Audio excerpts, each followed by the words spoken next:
देख रहे हैं लहरें। नमस्कार, आप देख रहे हैं लहरें। लहरें बॉलीवुड और एंटरटेनमेंट वर्ल्ड की खबरों पर तेज नजर रखता है और अगले आधे घंटे तक हम आपको इन्हीं खबरों से रूबरू करवाएंगे। तो इससे पहले कि इन खबरों को डिटेल में जानें, एक नजर इस वक्त की हेडलाइंस पर। लखनऊ से इलेक्शन लड़ रहे संजय दत्त को अंडरवर्ल्ड डॉन ने कहा all the best. Abu Salim चाहता है हर हाल में जीते मुन्ना भाई ही चुनाव।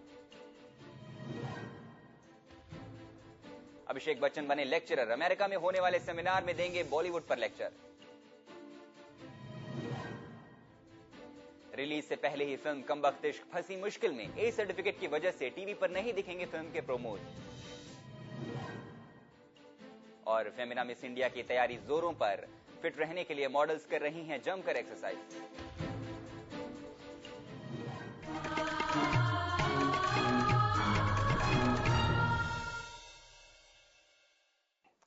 खबरों की शुरुआत करते हैं पॉलिटिक्स में कदम रखने वाले एक्टर संजय दत्त को माफिया डॉन अबू सलीम से मिली विशेष से। खबर है कि अबू सलीम ने लखनऊ लोकसभा चुनाव सीट से समाजवादी पार्टी के प्रत्याशी संजय दत्त को चुनाव जीतने की शुभकामनाएं दी हैं। अबू सलीम ने अपनी शुभकामनाएं अपने वकील राशिद खान के जरिए दी हैं।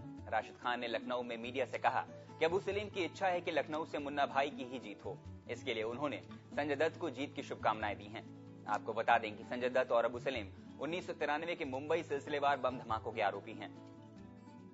दूसरी खबर भी संजय दत्त से ही जुड़ी हुई है। इन दिनों लखनऊ में चुनाव प्रचार में बिजी संजय दत्त पर चुनाव आचार संहिता के उल्लंघन का आरोप लगा है।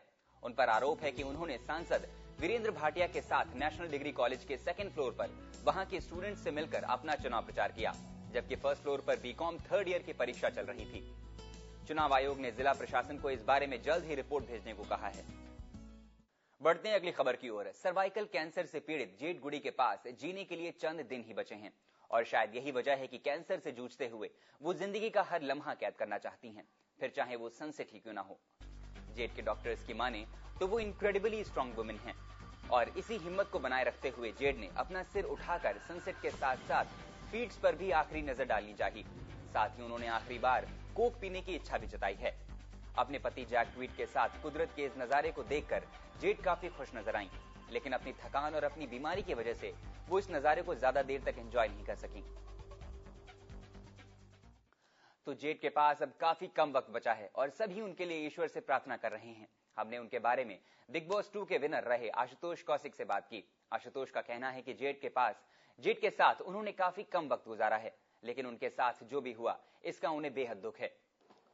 जेठ गुडी मेरे साथ बिग बॉस में हमने उसके साथ सिर्फ चंद 2 दिन बिताए और 2 दिन में वो जिस तरह हमने क्या तो एक तरह से उसे महसूस किया, एक बड़े प्यार से, बहुत ही फनी कैरेक्टर और मुझसे भी कनेक्शन करती थी, समझती थी एक दूसरे की बातें। हम समझ तो पाते नहीं थे खैर, लेकिन कनेक्टर कुछ ना कुछ समझ जाते थे क्या कहना चाह रही है वो या मैं क्या बोलना चाह रहा हूँ। तो जेठ गुडी कोशिश बहुत करती थी मेरे साथ ही बात करने की और 2 दिन में मैं नहीं समझता किसी आदमी को पहचान सकते हैं, लेकिन 2 दिन जब तक रही गुड़िया की तरह हमारे साथ खेलती रही, हंसती खेलती रही। हमें तो चलो विदेशी गुड़िया मिल गई 2 दिन के लिए।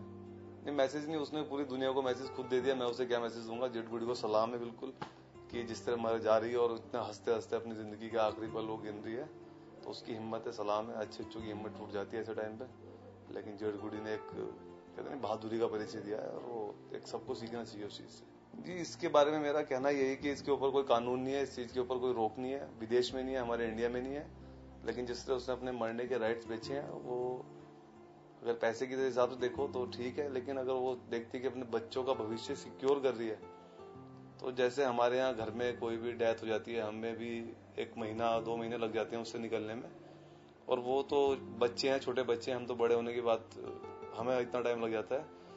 फिर उसके बाद बच्चों को सामने हमेशा कभी भी बच्चे उस चीज को दोबारा देख सकते हैं, फिर देख सकते हैं। तो शायद मुझे लगता है कि उनके बच्चों के लिए जो भलाई करना चाह रही है, शायद वो भला ना हो के बच्चों का उल्टा गलत हो जाए, बच्चों के दिमाग में वही बात एक तरह से कहते हैं फीड हो जाए, मानसिक, बच्चों को कोई मानसिक रोग ना बैठ जाए कि हमारी मम्मी कैसे मरी है, उस चीज को हमेशा देखते रहे, क्यों भी है भी बच्चे, तो जहां तक बच्चों के लिए गलत ना हो जाए।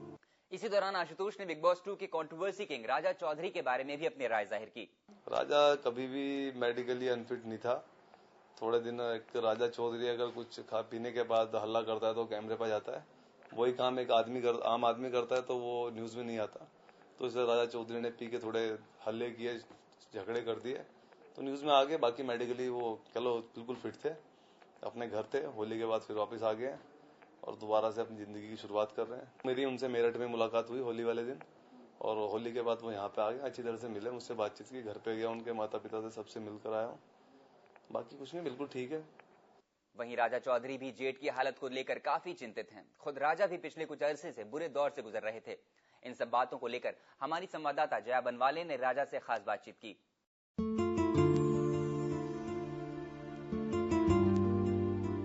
हारीबाजी को जो जीत ले उसे ही असली सिकंदर कहते हैं। अपनी जिंदगी की लड़ाइयों से जीतकर एक नई शुरुआत कर रहे हैं एक्टर राजा चौधरी सीरियल ब्लैक से। तो चलिए बात करते हैं उनसे।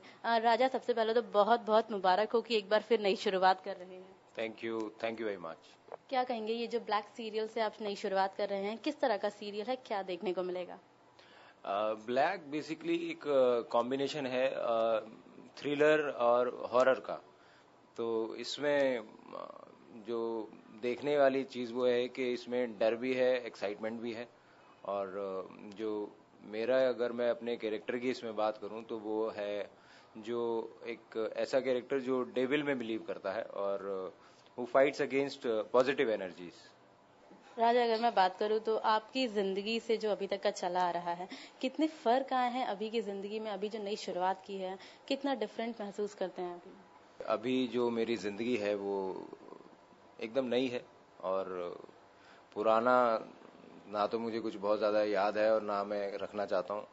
मैंने शायद मैं कह देता हूँ कि ओके, मेरा long term short term memory loss हो गया है, मुझे कुछ याद नहीं है। आई जस्ट स्टार्टेड न्यू और सब कुछ नया ही है और बड़ा अच्छा लग रहा है। ब्लैक के अलावा और क्या क्या करने वाले हैं? किस किस रूपों में आप हमें नजर आएंगे? प्रेजेंटली जो मैं आपसे अभी डिस्कस कर सकता हूँ, प्रपोजल तो बहुत हैं, पर उसमें जो डिस्कस कर सकता हूँ वो एक फिल्म है जो मेरे ही कहानी के ऊपर शायद बन रही है। ऐसा जो मुझे नरेशन दिया गया अभी तक, उसमें उनका यही मेन लाइन ये थी कि who was Raja Chaudhary, how he became Raja Chaudhary popular, and what happened after popularity and how he got this comeback in his life। पर ये रियलिटी से थोड़ा सा फिक्शन भी रहेगा इसमें, तो इस टाइप का एक फिल्म का प्रपोजल है। अगर बिग बॉस 2 की बात करूं तो वहाँ पे जो आपकी कंटेस्टेंट स्टार्टिंग में थी जेड गुडी, वो अपनी आखिरी सांसें ले रही हैं, उनके बारे में क्या कहेंगे? जेड गुड्डी के लिए मुझे बहुत दुख है और अभी तो उनकी उम्र खेलने कूदने की है और इसमें उन्हें इतना भयानक बीमारी से जूझना पड़ रहा है, पर होनी को तो कोई टाल नहीं सकता है। बस मैं यही कह सकता हूँ कि भगवान उन्हें लंबी उम्र दे, मेरी जिंदगी से ले ले कुछ साल। उनके बच्चे अभी छोटे हैं, उनको बहुत ज़रूरत है उनकी माँ की, और आई जस्ट कैन से भगवान जेड गुड्डी को ठीक कर दे।